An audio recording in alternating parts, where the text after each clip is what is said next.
오늘 본문을 통해서 지혜를 얻고자 합니다.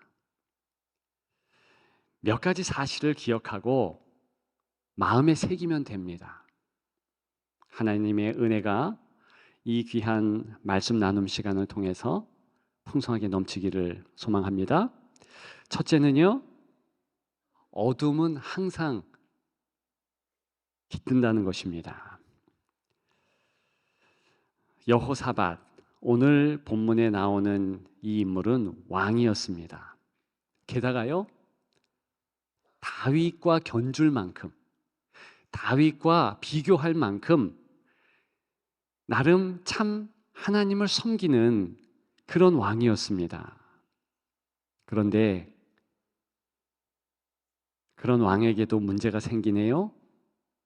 게다가 그냥 문제가 아니라 초특급 문제였습니다. 외세가 침입한 것이지요. 20장 1절에 보니까 모압, 암몬, 마온의 군대가 연합해서 쳐들어왔다 그랬습니다. 한 국가의, 한 나라의 군대도 싸우려면 버거울 텐데 이 세 나라가 연합해서 지금 쳐들어왔다는 것입니다. 감당 못할 큰 대적이지요. 문제가 오면 정신이 없잖아요. 이 왕도 그랬습니다. 사방이 막힌 것 같았고요. 앞이 보이지 않았습니다. 캄캄한 어둠이지요. 이 왕에게는요, 사실은 얼마 전에도 문제가 있었습니다. 겨우 죽다 살아나 그 문제가 해결된 지 얼마 지나지 않은 터였습니다. 그런데 문제 뒤에 문제라고 또 이렇게 큰 대적이 몰려오는 어려운 문제가 닥쳤습니다. 여러분은 어떻습니까? 문제가 10년 전에만 기웃거렸습니까?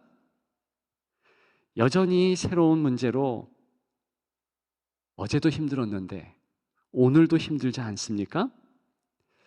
우리 하나님을 믿는 백성은 그런 말들을 잘합니다. 주의 말씀은 날로 날마다 새롭습니다. 그런데 주님의 말씀만 새로운 것이 아니라 우리의 문제도 날마다 날로 새로운 것 같습니다. 어떤 권사님의 고백이에요. 기도하며 겨우 자녀의 문제가 해결되었는데, 제가 구체적으로는 말씀 안 드립니다만 그렇게 가지고 문제가 해결되었는데 본인의 건강 문제, 아주 중한 병에 진단을 받은 거예요. 그 권사님뿐만이 아니죠. 쉽게 우리 주변에서 볼 수 있는 문제 뒤에 또 문제, 그런 상황들을 우리가 느끼며 경험하고 살아가고 있다는 것입니다. 문제가 생기면 두렵죠. 3절에 보면 이 여호사밧이 잘 믿는 왕이라 할지라도 두려워하여 그랬습니다. 두려운 거예요. 그런데 이 왕에게는 한 가지 우리가 배워야 할 탁월한 루틴이 하나 있었습니다. 문제가 올 때마다 눈을 감는 것입니다. 절망 때문에 눈을 감는 것이 아니라, 그래, 눈 떠도 해결점이 보이지 않으니 차라리 눈 감고 주님을 보기를 소망하리라, 그 뜻입니다. 그래서 계속해서 3절을 보게 되면 여호와께로 낫을 향하여 간구하고 온 유다 백성에게 금식하라 공포하매 그랬습니다. 4절 계속해서 보니까 유다 사람이 여호와께 도우심을 구하려 하여 유다 모든 성읍에서 모여와서 여호와께 간구하더라 했습니다. 혼자만 기도한 것이 아니라 다른 사람들도 같이 오도록 했어요. 그래서 사방 많은 곳에 유다 백성이 하나님 도와주십시오 하며 같이 모였고 같이 눈을 감았다는 것입니다. 우리에게도 어둠이 깃드는 거 사실입니다. 두려워하며 놀라 어쩔 줄 모를 그럴 때가 없지 않습니다. 혹시 지금이 그럴 때일 수도 있습니다. 말은 안 했지만 외환 위기가 온다. 국제 정세가 좋지 않다. 불안하지 않습니까? 게다가 개인적인 경제 상황도 좋지 않습니다.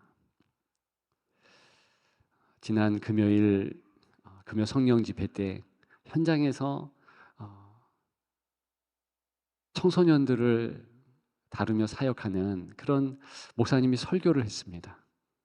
들어보니까 아이들의 이 상황이 심각하다는 거예요. 아이들도 이 살아내기가 버겁다는 것입니다. 도대체 이 땅에서 여유롭고 넉넉하고 큰 스트레스 안 받으며 살아가는 사람은 있기는 한지요. 그런 의문이 듭니다. 이렇게 힘들고 어려울 때, 앞이 보이지 않고 캄캄할 때 어떻게 하면 좋겠습니까? 새로운 루틴을 찾으십시오. 기왕 앞이 안 보일 때는 눈을 감읍시다. 그리고요, 기도하십시다. 12절에 보면 이렇게 눈 감고 하늘을 향하여서 하나님을 보기 위하여 영안으로 주님께 고개를 돌립니다. 그리고 큰 소리로 기도함을 우리가 알 수 있습니다. 우리를 치러 오는 이 큰 무리를 우리가 대적할 능력이 없고 어떻게 할 줄도 알지 못하고 오직 주만 바라보나이다. 이 기도 때문에 실은 곧 말씀드리겠지만 이 여호사밧이 살게 됩니다. 문제가 해결돼요. 함께 기도했던 유다인들 또한 문제가 해결됩니다. 부르짖으면 되는 것이지요. 기도하면 되는 것이지요. 하나님 앞에 나아가십시다. 우리가 마음을 다해서 부르짖고 눈물 흘리고 주의 이름을 부를 때 깃든 어두움이지만 항상 찾아오는 문제이지만 문제 넘어 하나님의 광명한 빛이, 하나님의 놀라운 해결이 다가오고 시작되는 것입니다. 그래서 두 번째 같이 생각할 이유가 있지요. 어둠 있는 곳에 별이 보입니다.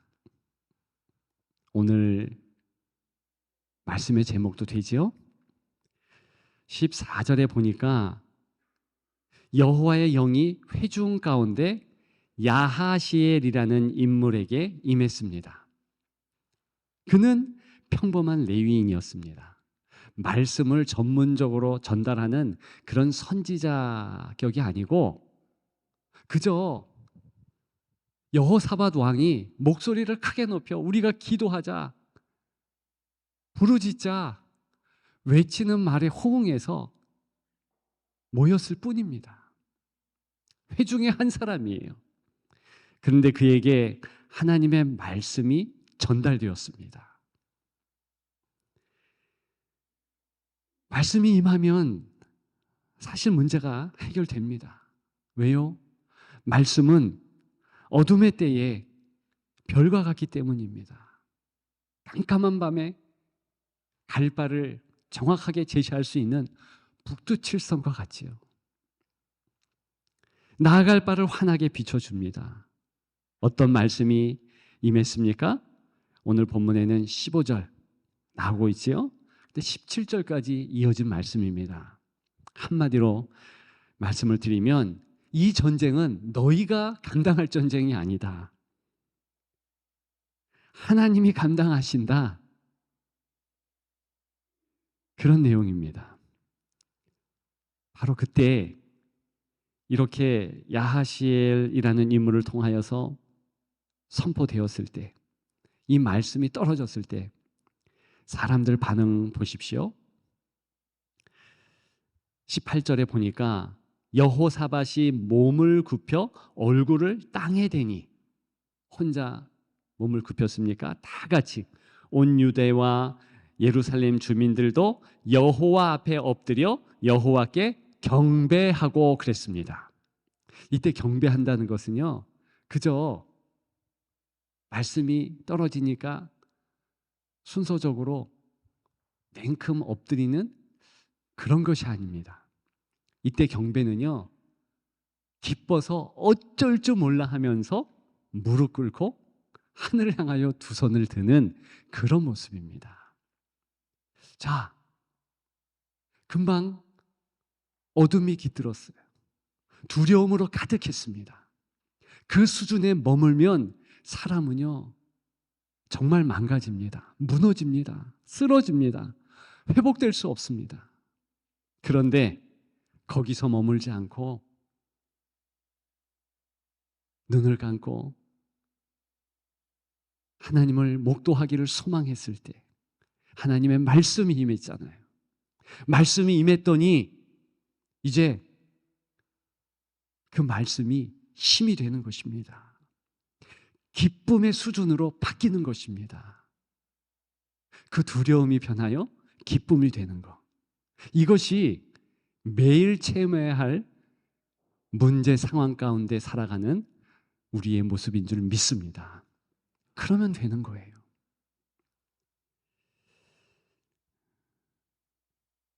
오늘 본문은 야하시엘의 족보를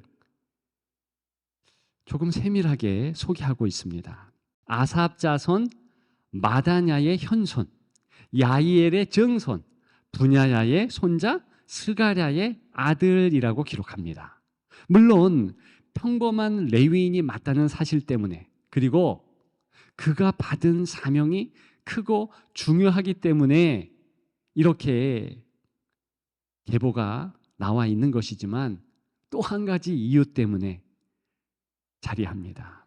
그것은 예수 그리스도의 계보와 연관이 있기 때문에 그래요. 예수님의 계보로 나아가기 위함입니다. 신약에 보게 되면 주 예수 그리스도 어떻게 소개합니까? 예수님의 아버지가 누구다. 그 위가 또 어떻다. 아주 복잡 다단하게 계보를 통해서 소개합니다. 그래서 그 계보가 또 어떤 번역본에 보면 예수님의 세계다. 즉 예수 그리스도께서 사명을 받으셨잖아요. 큰 사명. 세상 구원이라는 그 큰 사명을 받았기에 계보도 그 족보도 복잡한 것이고 중요한 때문에 그렇습니다. 그런데 바로 예수님을 오늘 야하시엘은 직접적으로 상징한다는 것입니다. 이 야하시엘의 뜻이 무엇인 줄 아십니까? 그 이름의 뜻은 하나님이 보고 계신다. 하나님의 보심, 이것이 야하시엘의 뜻이에요. 그런데 보고 계신다는 그 뜻에는 하나님이 지금 함께 하신다는 의미와 연관되는 것입니다. 자연스럽게 임마누엘, 오늘 찬양대가 임마누엘 그 찬양을 했습니다. 하나님이 함께 계신다. 그 임마누엘과 자연스럽게 연결되며 사실은 같은 의미예요. 즉 말씀 자체이신 예수 그리스도께서 어두울 때에 환한 광명으로 인생들에게, 하나님의 자녀들에게 찾아오신다는 것입니다. 실제로 요한계시록에 의하면 22장 16절에 예수 그리스도는 광명한 새벽별이라 그랬습니다. 거기에서 끝나는 것이 아니라 요한복음에는 예수님이 참빛이라 그랬어요. 우리는 잘 알고 있습니다. 가장 깜깜할 때 가장 환한 별을 볼 수 있습니다. 환한 별을 보고 그 이후에 아침이 되기 때문에 예수님이 광명한 새벽별, 곧 주님이 붙잡아 주실 문제 해결의 아침, 그것이 되기 때문에 그렇게 성경은 말하고 있는 것이지요. 빛이 어두울 때 더 잘 보입니다. 예수님이 이 땅에 오실 때 목자들이 별을 본 것은 당연했습니다. 그들이 어두운 밤 들녘에 있었기 때문입니다. 너무나 캄캄한 밤에 광명한 큰 별, 예수님을 상징하는 그 별이 보인 것이지요. 가까운 저 마을의 사람들도 볼 수 있었겠지만 누구도 목자들 외에는 그 광명한 별 목도하지 못했습니다. 왜 그랬을까 생각해 보면 그 마을 사람들의 주변에 다른 불빛, 고대 사회지만 등불도 있고 촛불도 있고 호롱불도 있었겠지요. 그런 것들이 이제 더 광명한 그리고 참빛인 예수 그리스도, 그 상징의 빛을 못 보게 했다는 것입니다. 우리는 어둠의 시대에 살고 있습니다. 우리조차도 때로는 예수 그리스도를 믿는다고 고백을 하지만 그 예수 그리스도 환한 빛을 놓칠 때가 꽤 된다는 것입니다. 이유가 뭡니까? 오직 소망, 오직 예수 그리스도만 우리에게 참 빛이고 참 은혜 주시고, 그 사실은 틀림없는데 우리가 다른 반짝이는 불빛을 킨다는 것이지요. 이제 다른 반짝이는 불빛을 끕시다. 그것이 참빛이 아니에요. 다시 우리 마음을 정돈하십시다. 그리고 빛 대신 그리스도, 오직 구원의 빛 대신 그분만을 또렷이 바라보고 그분을 향하여 더 달려나가기를, 마음을 다하여 경주하기를 주님의 이름으로 축복합니다. 마지막 세 번째,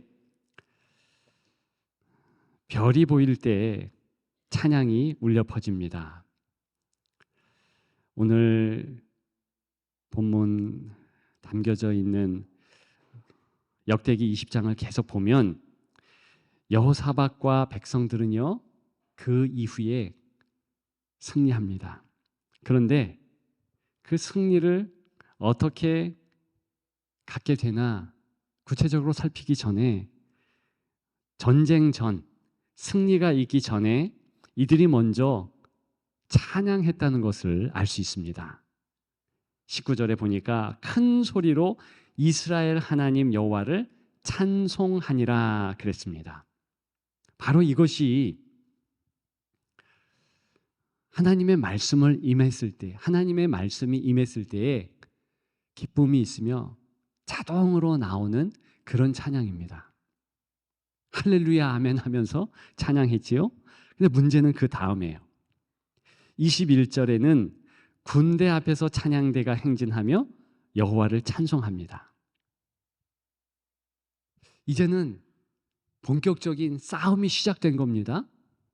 근데 그 싸움의 현장에 찬양대의 모습만 보이는 거예요. 22절에는 노래와 찬송이 시작될 때에 여호와의 복병이 암몬 자손 모압과 세일산 주민들을 치게 하셨다 했습니다. 이게 어떤 상황이냐 하면, 찬양하고 나아가는데 이 연합군들이요, 자기들끼리 치고받고 낮아빠지고 죽고 그랬다는 것입니다. 물론 이 일을 여호와의 복병이 행했다. 말씀은 말해주고 있지요. 자, 지금 전쟁이 참 이상하게 치러지고 있고 기록된 것도 우리가 주목하는 것도 참 희한한 전쟁이다. 그것을 알 수 있습니다. 어떤 무기를 가지고 어떤 상황 가운데서 이스라엘 백성들이 이겼다. 이게 하나도 없어요. 그런 것들이 중요한 것 아니라는 것은 아니지만 그러나 가장 중요한 것을 부각시키기 위해서 이런 조치를 취하고 있는 것입니다. 그것은요, 바로 찬양의 힘입니다. 우리는 찬양을 행할 때 이런 마음을 갖습니다. 찬양을 해서 내 마음이 새로운 힘을 얻고 그래서 내 힘으로 한 날 한 날 또 살아낸다. 근데 오늘 본문의 상황은 전혀 틀립니다. 찬양 자체가 힘이 있다는 거예요. 우리가 입술을 벌려서 찬양을 할 때 하나님은 실제로 손을 들고 행동하신다는 것입니다. 그리고 그 하나님을 기대하며 마음을 다하여서 함께 한다는 그러한 느낌이 있을 때 찬양해야 하는 것이고 느낌 유무와 상관없이 그 느낌이 없을 때조차도 믿음으로 찬양해야 된다는 것입니다. 우리는 예배 때 찬양을 참 많이 합니다. 그런데 가끔 그렇게 생각하는 분들이 있는 것 같아요. 우리 가운데는 없으리라 봅니다만 찬양이 그저 요식행위다. 그냥 요식 절차다. 예배의 한 순서다. 여러분 전혀 그렇지 않습니다. 예배 그 자체인 거예요. 사실 여호사밧과 이스라엘 백성들, 유다 사람들이요 전쟁터에 나가면서 찬양한 거, 그 자체가 하나님 앞에 예배하며 나갔다는 뜻입니다. 임마누엘 되신 하나님의 임재와 통치를 경험하면서 그 경험한 자는 찬양하지 않을 수 없잖아요. 하나님께 영광을 돌리면서 그렇게 나아간 것이지요. 28절에 보니까 전쟁 후에도 찬양했습니다. 그런데 이렇게 문제 해결 이후에 찬양 잘할 것 같지요. 근데 제가 실제 살펴보면 그렇지 않더라고요. 한 번 정도 찬양할 수 있습니다. 아, 승리 주셔서 감사합니다.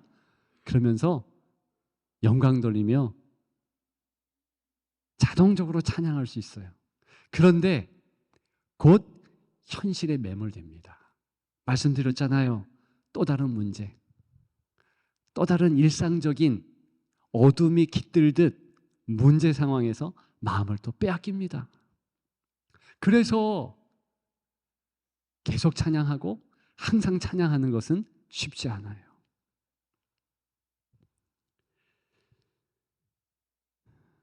이것은 결단과 각오의 문제죠.